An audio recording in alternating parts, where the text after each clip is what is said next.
ديال المناصب العليا كتقريو ولادكم في الخارج وكداووا في الخارج وكدوزوا حتى الكونجي ديالكم في الخارج وحده فرقتوا علينا الحقره. الأستاذ سعيد النصيري ضروري في هذه الحلقة نقول لك أحييك ما حييت والله يرحم الكرش اللي حطاتك. السلام عليكم الاخوان، نتمنى انكم تكونوا بصحه جيده وبالف خير. اليوم غادي نهضروا على الفيلم نايضه كبرات الصغار اللي داروا مؤخرا سعيد النصيري. هذا الفيلم اللي خلق ضجه كبيره على منصه التواصل وكل شيء كيهضر عليه كبير وصغير، خصوصا ملي كنسمعوا المغاربه ان هذا الفيلم الاذاعه والتلفازه المغربيه رفضت انها تبث القنوات ديالها. هذا الشيء خلى المغاربه تيتسائلوا وكيقلبوا عليه بواحد الشكل اللي كبير باش يعرفوا هذا الفيلم علاش كيهضر وعلاش رفضته الاذاعه والتلفازه المغربيه، وخصوصا انهم كيعرفوا ان سعيد النصيري واحد الفنان اللي كيعشق الانتقاد، اللي كيعشق الدفاع على قضايا الوطن والمواطنين، لا من خلال الاعمال السينمائيه او من خلال سكيتشات الكوميديا اللي كيقوم بها. قسما بالله ويتناض حساب ويعيطوا على هاد لي جاجونس ويجلسوهم ويشوفوا معاهم اش ممكن، غتلقاهم انهم كيشيطوا من مليار. انا قلت لك السيت كوم درتو اغلى سيت كوم ما كنفوتش فيه 5 المليون ديال الدرهم بالامكانيات والتقنيات وكل شيء. 5 المليون كلها ربح ديال الدرهم بزاف، 500 مليون اللي خصها تكون عند الفنانه، كتكون عند الناس اللي بيعوا شرايه. السماسيه كترو وعارفين ان الاذاعه والتلفازه المغربيه ما رفضت انها تبث هذا العمل الا وانه كاينه شي حاجه تما، اما سعيد النصيري كيهضر على شي مسؤول او شي مسؤولين او تنتقد شي قضيه من القضايا الشائكه اللي كيعيشها المواطن المغربي، يعني كاين شي حاجه تما. راه الله يكون في العون. شنو اللي خلانا نوصلوا لهذا الوضع هذا اللي حنا فيه اليوم؟ شوف حنا اي حاجه كتشوفها غاده ماشي هي هذيك، كاينين جوج الحوايج اللي قريبين، السرقه وسوء التسيير. في هذه الحلقه غادي نحاولوا نهضروا على هذا الفيلم ونعرفوا الاحداث ديالو وعلاش خلق هذه الضجه على منصات التواصل، وعلاش رفضت الاذاعه والتلفازه المغربيه انها تبث على القنوات ديالها، وغادي نعرفوا كيفاش قدر سعيد النصيري انه يتعامل مع هذه القضيه وكيفاش دعموا المغاربه باش قدر يحقق الملايين ديال المشاهدات في واحد الوقت اللي وجيز ويطلع الطوندونس. المهم كلشي غادي نحاولوا نهضروا عليه في هذه الحلقه، لكن قبل ما نبداو الحلقه ديالنا نتمنى انكم في حاله كنتوا اول مره كتشاهدونا انكم تدعمونا بالضغط على زر الاشتراك، ديروا معكم واحد الجيم وخلونا شي كومونتير كتقولوا لنا الراي ديالكم فيه على بركه الله. كنا كنعرفوا ان سعيد النصيري هو واحد الفنان كبير، واحد الفنان سبق له قدم العديد من الاعمال الفنيه للاذاعه والتلفازه المغربيه اللي كانت من اهمها انا وخويا ومراته. وخويا ومراته البرسوس حياته، انا وخويا ومراته البرسوس حياته وفعال حياته. هاد السلسله اللي كانت سبب في الشهره ديال سعيد النصيري وبها عرفوه المغاربه وحبوا الاعمال ديالو، الا انه مؤخرا ولا كيميلوا بشكل كبير للفن الكوميديا السوداء.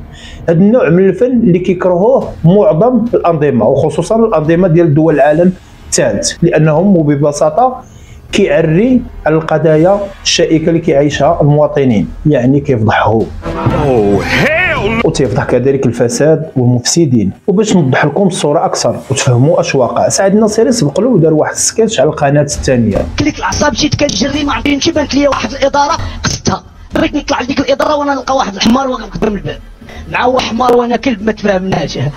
قلت لي ها قلت لي ها بغيت نطلع ويقول لي شد سمع خوتك. هذا السكيتش اللي تنتمي للفن الكوميديا السوداء، هذا السكيتش اللي كان سبب في الدمار ديال سعيد النصيري، وبسببه ولات الاذاعه والتلفازه المغربيه كرهاه وحطاه في اللائحه السوداء وما كتبتش الاعمال ديالو وما كتبينوش كاع في الاذاعه والتلفازه المغربيه، لان هادشي اللي قالوا سعيد النصيري هذا السكيتش هو سبب باش قالوا له باي باي من الاذاعه والتلفازه. وهذا الشيء اللي وقع لسعيد النصيري راه وقع لبزاف ديال الفنانه اللي كبار اللي كان عندهم وزن في الساحه الفنيه المغربيه، واخرهم باسو اللي دار سلسله الكاله واللي كانت كذلك سبب في النهايه ديالو انه يظهر على قنوات الاذاعه والتلفازه المغربيه.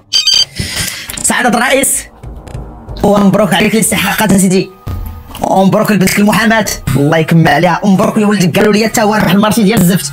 سلسله الكاله اللي تناولت العديد من المواضيع الشائكه اللي كتهم المواطن المغربي، هاد المواضيع اللي ما كيحملوش ان شي واحد يجبدهم ولا يهضر عليهم. وباش نكونوا واضحين اكثر، كاينين جوج ديال الاسباب مباشره اللي خلات الاذاعه والتلفازه المغربيه انها ترفض تبث هذا الفيلم ديال سعيد النصيري على القنوات ديالها. السبب الاول هو اللي سبقنا وهضرنا عليه، هو السكيتش اللي كنسبق له دار على اذاعه التلفازه المغربيه الثانيه. هذا السكيتش كان من بين الاسباب اللي خلى الاذاعه والتلفازه المغربيه تكره سعيد النصيري وترفض جميع الاعمال ديالو. والسبب الثاني هو المحتوى ديال هذا الفيلم ديال نايضه كبرات صغار. هذا الفيلم اللي كيهضر على العديد من القضايا اللي كيعاني منها المواطن المغربي كل يوم، وهي اللي غادي نهضروا عليها في هذه الحلقه، وغادي نحاولوا نهضروا لكم على الاحداث ديال هذا الفيلم وعلاش كيهضر جمله بجمله كلمه بكلمه باش تفهموا هذا الفيلم شنو كيقصد وشنو بغى يبارطاجي معنا سعيد النصيري من الخلال ديالو. وكيبان لنا سعيد النصيري من خلال هذا الفيلم انه عايش بجنب الحيط، ولكن ولي الطباء غادي تصدم، يقول لهم واش الرميد ما خدامش في هذا الشيء؟ غادي يقولوا له لا، وللاسف لان هذه العمليه خصها تدار خارج الطبيب ديال الدوله، يعني في البريفي. كتشرح لي ما فهمت والو سيدي. الوالده تبقى خصك ضروري دير العمليه على الاقل. وهذه رساله من سعيد النصيري ان هذاك الرميد اللي درتو لينا راه ما خدام حتى لشي حاجه. سعيد النصيري من موراها غادي يبقى يخمم، لانه الله يحسن العوان راه الام ديالو هذيك وراه مقبله على الوفاه الا ما دارتش هذه العمليه. هذا الشيء غادي يخليه يمشي عند واحد الصديق ديالو اللي عنده قهوه وغادي يقول له دير الام ديالي راها مريضه وراها عندها واحد المشكله وخاصني نداويها، وراه طلبوا لي 12 مليون لهذه العمليه، منين غادي نجيبها؟ مول القهوه اللي الصديق ديال سعيد النصيري غادي يقول له بدي راه كنعرف واحد الرئيس الحكومه وهو اللي كنسبق له ترشح عندنا في هذا الكريان، وحنا اللي نجحنا وانا راه عندي علاقه به مباشره. غادي نمشيو لعندو، راه جاي لواحد لوطيل، هو واحد الوفد ديال الحكومه غادي يجيو لواحد لوطيل باش يدرسوا شي حاجه، حنا غادي نمشيو لعندو غادي نرغبوا ونزوقوا فيه وراه غادي يوقف معاك باش دير العمليه للام ديالك. هذا القصه هي ان هاد لوطيل كتخدم معاهم واحد السيده اللي ساكنه حداهم في الكريان. هما فاش غادي يمشيو لهاد لوطيل باش يتقابلوا مع هذا الرئيس الوزراء اللي هو مرشح ديالهم قديم، غادي تلاقاهم بواحد الطريقه. بطبيعه الحال راه ما تبغيش الاذاعه والتلفازه المغربيه انه يبان. سعيد النصيري بغى يبين لنا بان هذه الحكومه كتعاني من الفساد الكبير، ان معظم الناس المسؤولين تما هما ناس مفسدين. غريب في الامر ان وزير الفلاحه والناطق الرسمي باسم الحكومه ووزير الصحه هما اللي كيعانيوا الفساد اكثر. وهذاك الشيء علاش سعيد النصيري هضرنا على هاد ثلاثه ديال الحكومات بالضبط. الاحداث ما كتوقفش غير هنايا، وانما سعيد النصيري غادي يحاول يبين للمواطنين ان وزير الصحه ما دايرش خدمته.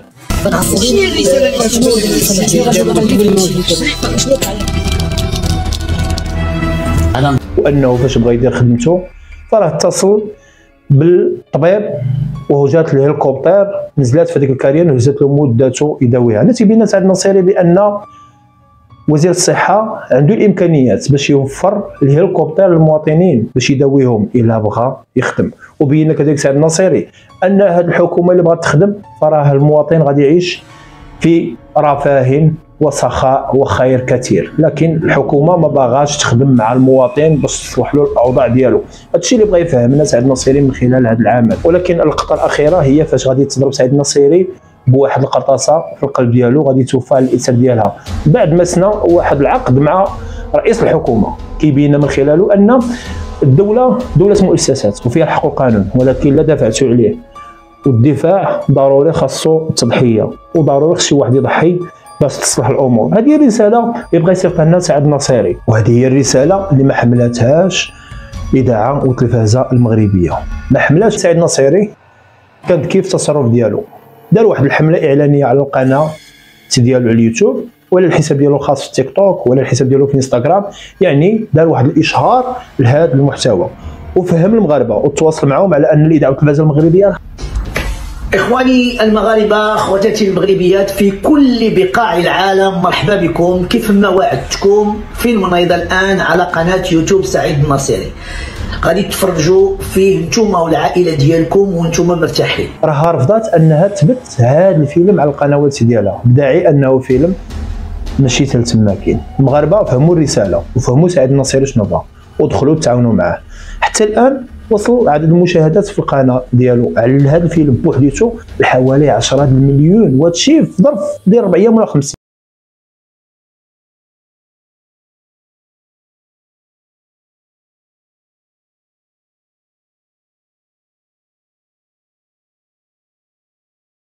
تصور 10 ديال المليون مشاهده ومازال عاطي يعطي. سعيد الناصري يستاهل هذا الشيء اللي وصل له. سعيد الناصري واحد الفنان اللي كبير، واحد الفنان اللي تيعرف يوصل الفكره من خلال الاعمال الفنيه ديالو. تبارك الله عليه. السلام عليكم.